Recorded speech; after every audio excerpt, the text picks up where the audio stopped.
All right, guys. Today, Bryan and I are going to have some IoT fun. IoT.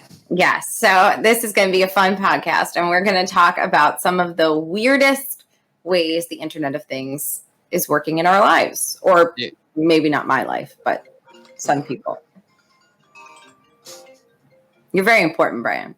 I know, and obviously, that's the IoT calling. So, with some device trying to let me know about something I need to know somewhere. Mm-hmm. Yeah. All right. So let's talk about a few interesting ways that people are getting connected to their things.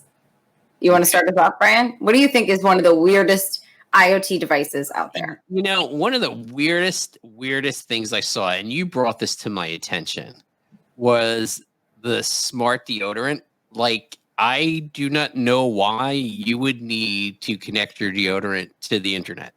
Considering it's on your body and it's a biological sort of thing, and you could sort of just smell yourself, like, why would you need to connect your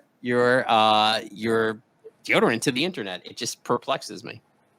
So this one of the well, I don't know if there are multiple, but one smart deodorant we came across was a deodorant called ClickStick, and the company claims that it's got a clever dispensing system. So I don't know if we're having trouble knowing how much deodorant we need to put on, or if we're not putting on enough and everybody smells. I'm not quite sure what was going on there, but there's also an option to kind of connect the deodorant bottle to a mobile app so that you can auto order your deodorant when you're running low and you never have to smell again. See, I mean, like, that seems pretty much useless. Like, I mean, seriously, right? Like, it seems like more like I would want like my friends to vote anonymously if I stink or not, maybe during jiu-jitsu, and then let me know, and then my deodorant go, you know what, I need to up it a little bit because he just really stinks.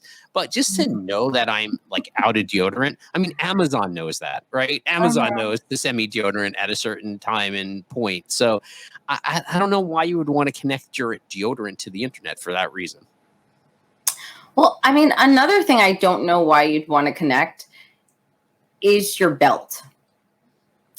So, yeah. How much weight are you gaining or losing? How quickly are you gaining weight that you need to connect it to the internet, right? So, yes, it basically, you wear the belt and it tells your weight size, right? It's actually no longer for sale, so you're not going to be able to get one. I can't imagine why. But I'm guessing that a lot of people felt the way we do. But for a while, there was a smart belt on the market, and I got it. People want to, stay healthy and monitor their body measurements, right, and things like that. But it's almost like, why? Because then people are just going to pull that belt tighter and put more tension on it, and then it's like really bad for your organs, right? You'd almost rather measure, like have the device being able to measure how much tension is on there from your body, because then you can loosen it for your own organs' health. It just seems like a bizarre concept of having a smart belt. I don't know. Do you think people just have gone, or companies have gone just crazy with with things being connecting things? Like, what else are we going to connect?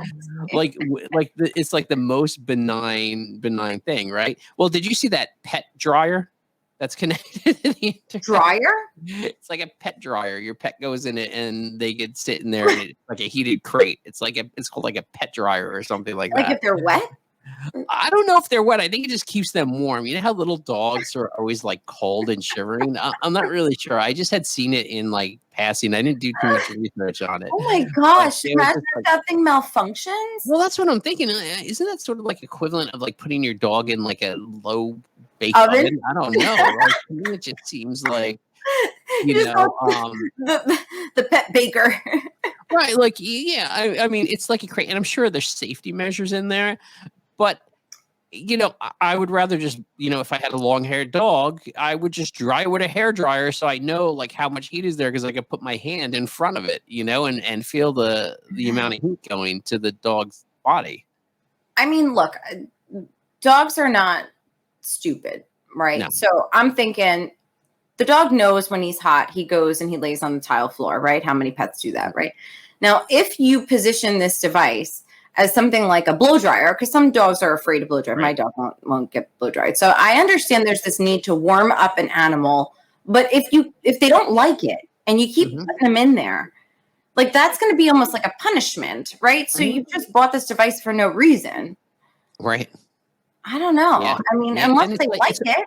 And it's almost like a crate. And think about it too. Like, it's pretty much like, I don't know. It's sort of like reminds me of when like kids like easy bake ovens or something like that. It's like bizarre, to me. I don't know. You can warm your pet and bake cupcakes. Yeah, I'm starting to think we're not going to find anything weird that's connected to the internet that's actually of use right now. Right? Well, I mean, here's one for you. How about a smart salt shaker? Okay. Yeah. Does it monitor how many grains of salt or teaspoons or whatever come out of it? Apparently, it measures your salt, but it's also a speaker and a light. So, I mean, it really is a. So your fine dining romantic music when you're having a nice candlelight dinner is going to come out of your salt shaker. Sounds like something I would never buy. Yeah. Well, did you see, and I know this is right up your alley, did you see that smart toilet that actually plays music? Like you can connect it to Alexa and it actually plays. Because I know there's quite a few smart toilets out there, but there's one that actually plays music. Yeah, I mean, think about this. You're at home, right? And someone in your house goes in the toilet and they're like, hey, Alexa, play. You're like, man, play Bohemian Rhapsody. They're going to be in there for 10 minutes, at least, right? So, wait, what if someone's on the toilet and is there a way to get Alexa to just flush the toilet while the person's on it? That'd be pretty funny, actually, because Alexa you can control during a smart device also, so you may be able to do that. But what's interesting too? I wonder if they can receive phone calls while they're on the toilet, like through the toilet, but through the toilet, not even like on. So they're like answering phone calls from their toilet. It's like one of those old hotel rooms from like the 70s or 80s where they have a phone in the bathroom, but it's actually like built into the toilit. That'd be so horrible. That's just like horrible. This is such a bad idea. Like, I don't know. And me, I like IoT device. I like smart home stuff, but I don't know if maybe like the flushing part, cool, because you don't want to touch the handles, but I think I'd be more in like public restrooms or what I'm saying, versus like your house at your own house. Wait, you can't do that in a public restroom because everybody will say flush, flush, flush, and then everybody's toilet is. That's true too. Oh my God, imagine. Yeah. Oh my gosh. Oh God. I mean, if anything, it's just a cool thing to have if you need to waste money. I mean, that's just about it. I mean, it's not quite as useless as a smart deodorant, I'll tell you. Yeah, the smart deodorant's a weird one. I mean, there are some weird ones out there. Did you see the smart flip-flops? Like, me, I love flip-flops and I wear flip-flops all the time. But really, smart flip-flops, how is that different than like what's going on with like Nike running shoes? Like, I don't get it. No. They don't even track your steps. Really? What do they do then? Yes. So I think I know what you're talking about. The flip-flop the Hari Mari smart flip-flops. They don't track your steps. They actually hold on. Their sole smart function is to help the company send more targeted promotions. Oh my gosh. Yeah. So the company is trying to find out more about their customer. And so they're using these to track people's behavior, like what they do while wearing the flip-flops. Okay, then there is absolutely no reason, in my opinion, to ever buy. And I love flip-flops, right? I'm gonna stick with my Reefs. There's no reason ever to buy a smart flip-flop that's not tracking my steps. When I saw that, I guess I didn't fully read the article, but I thought it was literally like my Nike running shoes, where they just track my steps, which would be helpful. And here's the thing. Like with flip-flops, you definitely walk different, obviously, than running shoes. I mean, you see all the studies how flip-flops are bad for you. I live in them, so I don't think they are. But, I mean, it's interesting because I would like to see, like, one of the things I actually check on my mobile device is like when I hurt my leg in jiu-jitsu the other week, like, Right. is the symmetry of my walking. Like, and Mhm. I could tell like my gait and my symmetry were completely off when I was looking at the mobile app. So things like that are super helpful. But if you just want to send me ads via my flip flops, I don't know. Where are they going to put a speaker in that too? And like, let me, send me messages. I mean, crazy. This is ridiculous. Mhm. That is totally, totally one of these. Okay, here's one for you. So, what actually this one came out at CES a year or two ago. Well, not last year, 2 years ago. So we were talking about toilets, right? What about technology that tells you when your kid poops in its diaper? I mean, how did we survive without this? I mean, I understand, right? Because sometimes, raising kids, you go titty poop and you got to check and you gotta look and things like that. But here's the thing: if your kid's in diapers, you're pretty much on top of them, right? I guess if they're sleeping, maybe you get a notification. I, I don't know. Like, where else would that be useful besides like when the kid's sleeping? Hmm. It actually detects it, then it sends you a notification to your phone. Your Mhm. kid pooped. Like, Just sends like a giant poop emoji that's just like your whole screen. I mean, I can pretty much smell when the Yeah, child poops. I don't really need a sensor for that. yeah. I mean, we did pretty well just looking at the giant bulge in the diaper to know if someone peed. I mean, Uh-huh. it was like we did okay before this. I think we're going to be all right. Yeah, and it just seems like one of those things where think about this sensor technology. If it's a disposable diaper, right? I haven't seen this, but this sensor technology has to be embedded in every disposable diaper. Now I know these things get cheap, but I mean, come on, what's the cost of it? Does it say what Mhm. the cost of like the average diaper is of this? No, actually, I'm curious about one thing. Like, is it a sensor that's built into the diaper, or is it a sensor that like gets placed in the diaper? I'm Like a actually reusable poop sensor? right. Yeah, I don't know. Could be, could Maybe, be, and then you have to like watch it. I mean, but that. isn't it then just now an extra thing to wash or take care of, or I found it here. Here. Yeah, it's a Bluetooth sensor. Right. So you stick it on the kid's diaper. Oh, it's worn outside, Uh huh. and then it detects. Yeah. Interesting. So it's outside. Okay, so at least you're not washing it. At least it's Yeah. like so it looks like it's one of those things like like at the stores they have those sensors so you can't like steal the clothing. Like it Right. looks Right. like Right. silver Right. little things that get clipped on. So I'm sure it's something like not that it's probably like a pin like that, but I'm sure it just gets clipped onto the outside of the diaper. Mm-hmm. Yeah. Yeah. I don't. I don't. Useless. Useless. Yeah, I mean, it just seems like if you, and I don't want to pass a judgment on anyone's parenting, but it seems like actually, if you need this thing, you're probably not paying the correct amount of attention to your toddler that you need to.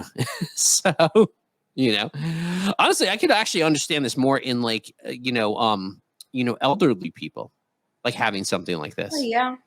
You Or know, someone who's in a coma. Do they go to the bathroom in a right? coma? Yeah. Right. Yeah, yeah, I mean, they yeah. have a So catheter, but I mean, there are they other may. things that have to come out, right? I don't know. Yeah, but because maybe elderly people may be alone a little bit longer than you would Right. leave like a young child. I mean, I don't even know, but I could see a use in that more than anything else. But Hmm. And don't get me wrong, there are some devices out there that are kind of cool and useful. Like, for example, Mhm. when I think about the AI toothbrush, right? I mean, my son doesn't want to brush his teeth correctly, at least. I mean, something like that that's connected to a device because he's always on a device and you have it like where it's a game. Like that could be cool. That could be helpful Mhm. for parents. I mean, quite frankly, I think the kid should just listen, but why do we need to make a game of this? But, we are in a new generation. So I mean, it's cool. It's not Mhm. useless. It's not Yeah, like flip flops, smart flip uh, flops. yeah. I don't. It's. I mean, it's interesting because it's one of those things. Like if it is like okay, like you could sense like your whatever, your back molars aren't being cleaned completely, right? Like you're leaving a lot of tartar on there. That would make sense to me, right? It actually does, like gum angle detection, tooth-to-tooth navigation, our AI dentist. Like it seems like a pretty, there are some things out there that are helpful. But think about this. How much time does it take to set that up every time you have to brush your teeth? Like, to me, that is the downside. And think about it too. Now you're involving electronics and water and children, right? Like, so, I mean, I'm sure it's waterproof. Don't get me wrong. It's designed. Well, your phone isn't waterproof because it connects to your phone, right? It's an app. Like, so your phone is over the sink. Once again, anytime you're starting to involve electronics and water, you know you're in for some point of failure. And I'm not saying I'm sure this was designed 100% with that in mind. But one of the other things I saw that I actually thought was sort of cool was, did you see that smart toaster that actually like 3D burns? Saw it. Like 3D burns or whatever you want to call it, like stuff on your toast, which is sort of cool. I mean, I don't know if I would actually go and buy it, but the concept is sort of cool because, like, I know with my daughters, they'll be like, "Oh, let's make pancakes, and let's make pancakes in the shape of, whatever," and then you have fun. So that's something like as a kid they would really enjoy. And they've had other toaster type things that I forgot. I think they had one that like put like Snoopy on it or something like that, on the outside of the toast, right? So they, that would be, I think, fun for kids to just play with. But I don't know if it, at the end of the day, be worth the money and how much you'd really use it, besides it being the same thing as that novelty Snoopy toaster where maybe you're using it, 5 times and then it sits in, the drawer or whatever. Yeah, totally. I agree. So there are some things that are cool, but how useful, I don't know. I think these companies are creating really cool technology, and maybe they should start dedicating that time and effort to things that really need a solution. Yeah, I mean, because there are so many really like beneficial IoT devices out there. I mean, there are so many things I've connected in my home that have really done wonders for my home, whether it's simple stuff like a Nest thermostat or the Flume or things like that, where it really helps me monitor and, make decisions for my house or the economic aspect of my life, right? It's helping me save some money and even being green to some degree, right? It's letting me know like, okay, I could go into this economic mode and, not use as much, energy or whatever the case is. So there are things out there. There are really cool smart devices out there that have become super useful, in your day-to-day life. But, like I said, well, I think 3D print, I should say it's not 3D printing, but printing on toast is cool. I don't necessarily know if that's really adding that much to my life. It's sort of like a fun little gadget. Yeah, I agree. So we would love to hear from you. And actually, there is a new way that you can tell us what the weirdest IoT device you've ever come across is. And you can actually, you want to tell them, Bryan? Yeah, you can actually text us at 631. Well, it's 1-631-380-4740. Let us know what is the weirdest IoT device you have seen, or maybe you're thinking of inventing. Or just text us and say hi. Yeah. We love answering these texts. We answer a lot of these texts. Some of them are weird, so I'm not saying we answer all of them, but we answer a lot of texts. I had a really cool conversation with someone the other day that was interested in building a wooden drone, and we were going back and forth for probably like, half an hour. So we love talking to you guys. But then there's the sock sniffers. So, there's that was weird. That was a weird one. But if you think that we're wrong about one of these devices and you think that there's a great use for them, please let us know. We would also love to hear about that too. So shoot us a text and we will respond.